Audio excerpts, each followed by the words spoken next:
je fais cette petite vidéo pour faire une présentation de ma chaîne et de moi-même, car j'ai déjà fait une vidéo speedrunning, mais je m'étais pas encore vraiment présenté moi-même. Donc, ben voilà, donc j'ai 15 ans, je fais du graffiti depuis 5 ans sur papier. Donc du coup, on peut dire que j'ai un petit peu d'expérience, ouais. Et donc du coup, en quoi va consister la chaîne? Donc en fait, ça va consister à faire des tutoriels pour vous aider, pour apprendre, euh, et pour faire du speedrun. Donc, désolé de la qualité pour l'image, parce que et pour aussi pour le son, car je filme encore avec mon téléphone, parce que j'ai pas encore investi dans une caméra.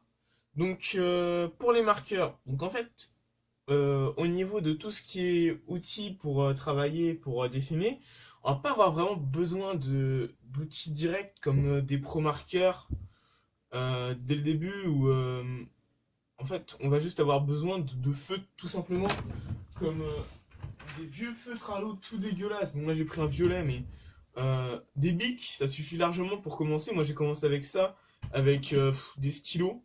Alors les stylos, je m'en sers encore un peu. Euh, Après, quand on va vraiment évoluer, il faut vraiment aimer le style du graffiti pour pouvoir commencer à acheter. Déjà, moi j'ai commencé à acheter en premier des Posca. Donc voilà. Je sais pas si on voit bien la caméra. Ouais, voilà, des Posca. Donc ça, c'est vraiment le feu de base du graffiti, le Posca. Donc après, le truc, c'est qu'on va commencer aussi surtout avec du crayon à papier. Euh, Après, on va avoir différents types de marqueurs. On va avoir les marqueurs euh, vraiment avec que de l'encre. Euh, En fait, il n'y a que ces marqueurs-là, je suis con, moi. Bref. Voilà, donc excusez-moi pour mes pannes parce que je commence juste YouTube. Sinon, après, qu'est-ce qu'on peut avoir d'autre? Bah, tout simplement du crayon de couleur.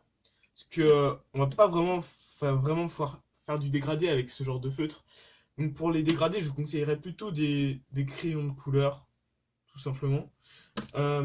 Après, pour la peinture, en fait, il y a beaucoup de gens, j'ai vu, il y a beaucoup de mes amis qui voulaient commencer le graffiti, qui ont commencé avec de la peinture. Donc, en fait, la peinture, c'est vrai que ça peut être utile dans le graffiti. Ce sera surtout pour faire des fonds sur des toiles ou des choses dans ce style-là. Alors, voilà.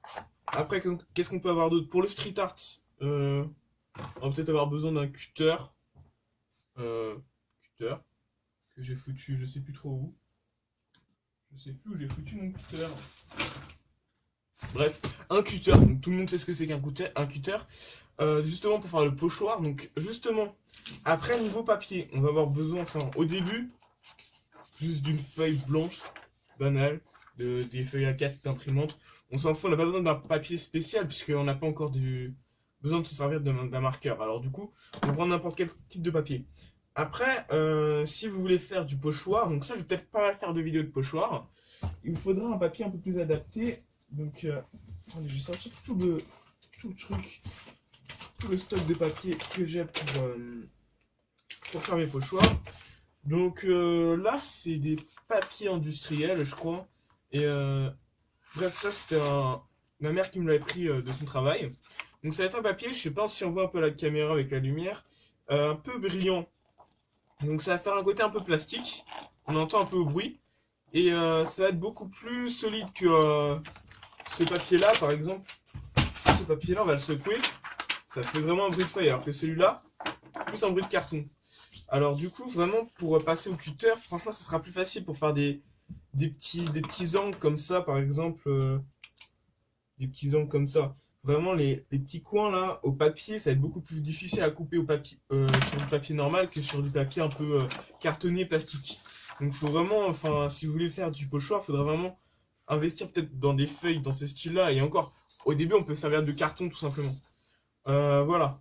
Bah, donc, du coup, je pense que après, si, on... oubliez pas surtout de bien vous équiper, de mettre des gants. euh, Peut-être pas, ouais, peut-être des gants quand vous peignez à la bombe. Là, les bombes, j'en ai pas sous la main, mais surtout après, ce que vous pouvez vous servir, je trouve une petite technique. Vous prenez du dissolvant, tout simplement. Et donc vous le mettez sur un coton, vous frottez bien après. Donc Après, ça peut marcher avec n'importe quel type de choses, comme le marqueur, par exemple. Le marqueur, je sais que c'est super chiant à enlever. Donc, par exemple, je vais vous montrer comment je fais, moi. Attendez, faut que je trouve un petit tissu. Voilà. Surtout, n'oubliez pas aussi pour nettoyer les pinceaux, tout ça, un tissu, n'importe lequel. Moi, j'ai pris un vieux truc tout dégueulasse. Donc, regardez. Hop, là, vous voyez bien que j'en ai sur la main, normalement. Ouais. Et donc, du coup, on va prendre le dissolvant. On prend, on inverse juste un tout petit peu sur le mouchoir. Et on va venir frotter. Et hop, ça s'en va.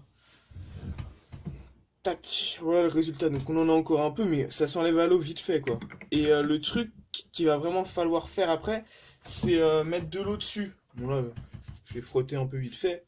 Mais quand vous faites une grosse tâche et que vous mettez pas mal de dissolvant, vraiment nettoyez-le à l'eau parce que c'est un produit qui peut vous agresser la peau. Donc du coup, c'est vraiment important bien se nettoyer, de bien se nettoyer parce que les marqueurs, c'est pas toujours, enfin, bon pour la santé, quoi.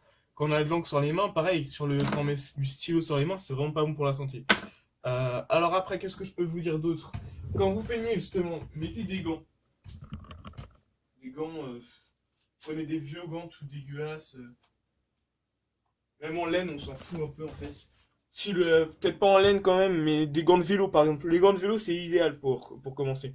Je ferai des vieux gants tout merdiques là. Donc vraiment, vous prenez des gants, parce que c'est important pour quand vous peignez, parce qu'en fait, la peinture après, si elle gicle sur vos mains et tout, franchement, le pire truc à enlever, c'est la peinture à bombe. C'est vraiment la pire chose du monde. C'est vraiment très très chiant à enlever. Donc bah voilà, je pense que j'ai fini de présenter ma chaîne et de donner deux trois conseils pour le début. Après, au niveau des pinceaux, justement, j'ai oublié de dire ça. Justement, je me reprends seulement maintenant. Les pinceaux, bah, vous prenez des pinceaux normaux, hein, pas besoin de super pinceaux qui coûtent super cher. Les pinceaux que vous prenez, moi j'ai encore ça, je paye pas de toute façon beaucoup aux pinceaux, à part pour la toile. Donc du pinceau normal, des brosses, toute taille en fait, vraiment toute taille. Ouais, il faut juste avoir une panoplie de tailles différentes, c'est tout. Donc, bah, je pense que la vidéo est terminée. Sur ce, je vous dis bye bye tout le monde.